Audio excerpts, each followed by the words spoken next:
Hey guys, what is going on? This is Deadly. Today I have a special episode of Ask Deadly for you guys.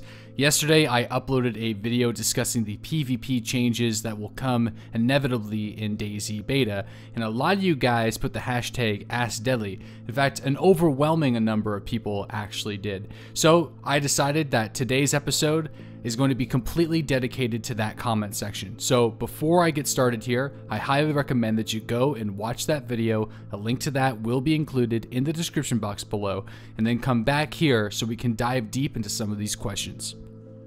The first question this week comes from TwigDog. Do you think in the beta they should take out the option to change the gamma to force flashlights on players, and the game will be a lot more intense at night?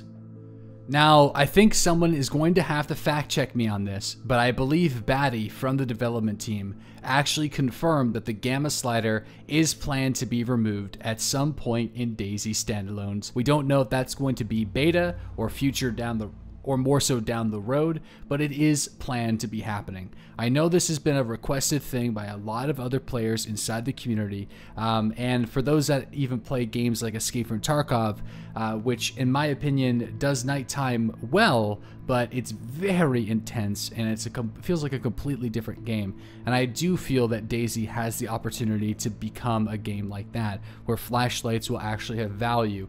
I can only imagine that it will most likely be the same patch that introduced night vision goggles. Night vision goggles, to our knowledge, will be an item that requires a specialized battery, and you will have to find those batteries, and the charge time for them will actually run out relatively quickly. Other than that, we don't really know too much more about them at this point in time, so we'll have to wait and see whenever those get introduced into the game, but that would be a really good idea for the developers to introduce that rare item at the same patch they've removed the gamma slider. Everyone better sign a damn petition for not changing the ADS double button aim shit. Don't ruin our game anymore. Alright, well, there was a lot of different questions that were asked specifically around the new ADS double button aiming system that was in experimental, and I was pretty clear on that in the video, but I will rephrase that. It is being tested. It's not confirmed just yet. It was only in the demo. So we don't completely know how the system is going to be when beta actually drops. However, if you just go and watch that video, you'll hear my point. But somebody that actually played the demo just wanted to also confirm that you need to tap the middle mouse wheel once. And of course, you will be able to rebind those keys. So even still, I prefer the old system with the spacebar raising and lowering the weapon. I think it is a better system, but we'll have to see what the developers decide when beta actually reaches experimental. And then we can start sharpening our pitchforks and go for a riot if it's a system that everybody doesn't like. And I'm sure the developers would listen to our concerns during the experimental testing if the system was unbearable. Next question comes from Jacob Phelps, and he's mentioning a moment in the Minders gameplay footage where he has a single-chambered FNX pistol, and whenever you shoot it, your camera follows the weapon instead of staying straight on the screen. And that he actually doesn't agree with that. I'm sorry, I tried to read your comment a few times and it just wasn't happening. There's just so much grammatical problems with that. But anyways, so that was pretty much the point. I agree. It was very similar to the CR527 Winchester system, where whenever you pulled back the bolt, the gun would go weird in your hands and would kind of throw off your camera.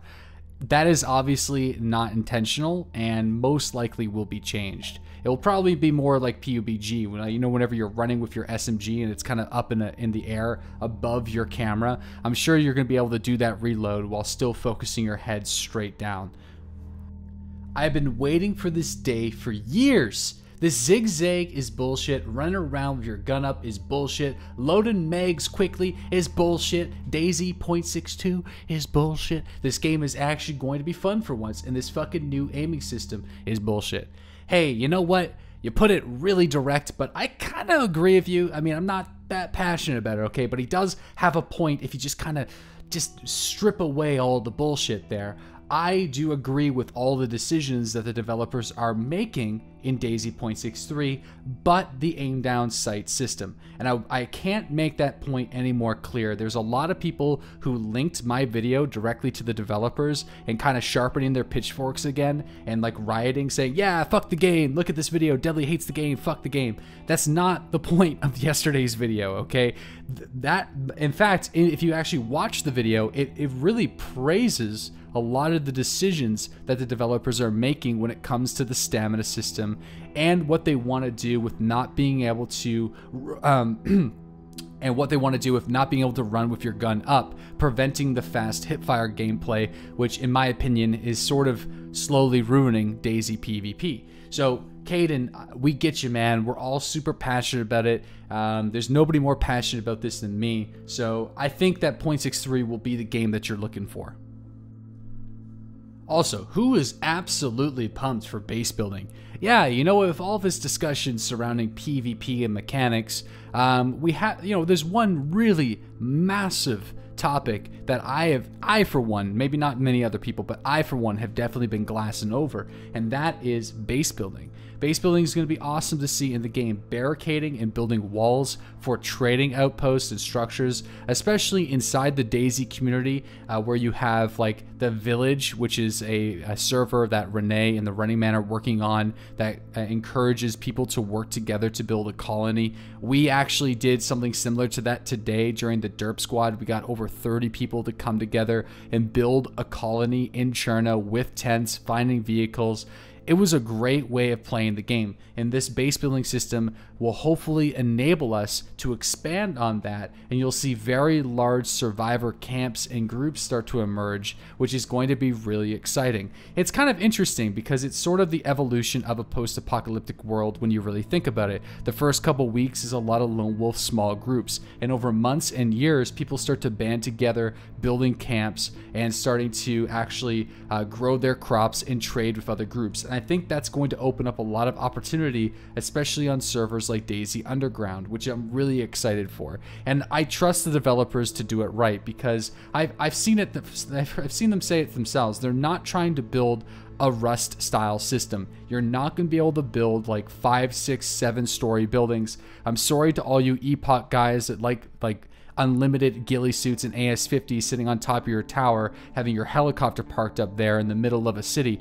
That is not going to be happening in standalone until modding. I'm sure the Epoch guys are already planning it, but that's not going to be the system. It's going to be barricading, building walls, very small outpost towers, building improvised lean-tos and structures and storage containers with an open scene. So that is the direction that the developers want to take. I don't even know if you're going to be able to build like a cabin or anything like that.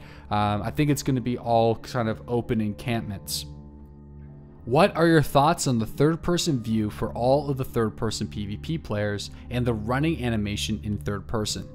Well, they're definitely bringing the camera more behind the player. So it's not going to be sitting behind and on top of the player anymore. So you're not going to be able to peek over walls as easily. But of course, that's still going to be an issue. And I think that for third-person cameras, it's going to happen no matter what.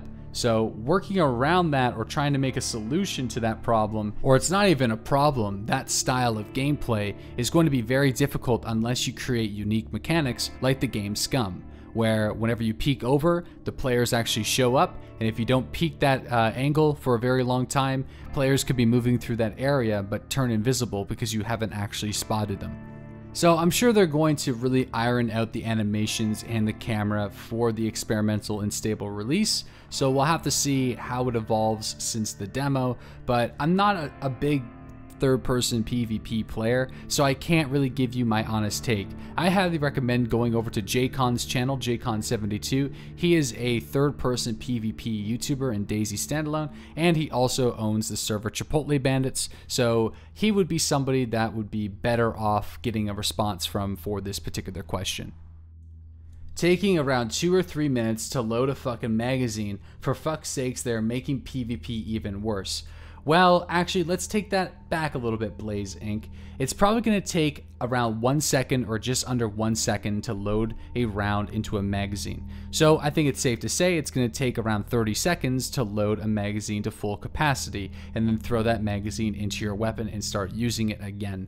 Now let's also think about the weapons that require large magazines, the AKs, the M4s, the SVDs, all of these very high quality, high value, amazing PvP weapons that are going to have a bit of balance now. You're not going to be able to just hit fire and pray and spray as much as you could before, because in the current game, you could get an AKM and pray and spray as much as you want, and then drag the ammo into your magazine and then drag that magazine into your gun almost immediately. So there was almost no need to collect multiple magazines. You only really need 2 magazines to be constantly viable in the game. Now you're gonna have your chest rig, and I can imagine that people are gonna be rocking 3, 4, 5 magazines whenever they're gonna be using an AK, and that to me feels right. So I don't think it's going to ruin PvP. I think it's just going to change it for the better, and for people that are going to be using civilian style weaponry, it's going to balance things out a little bit more. Now if you're using a weapon like the Mosin, which you can load very quickly manually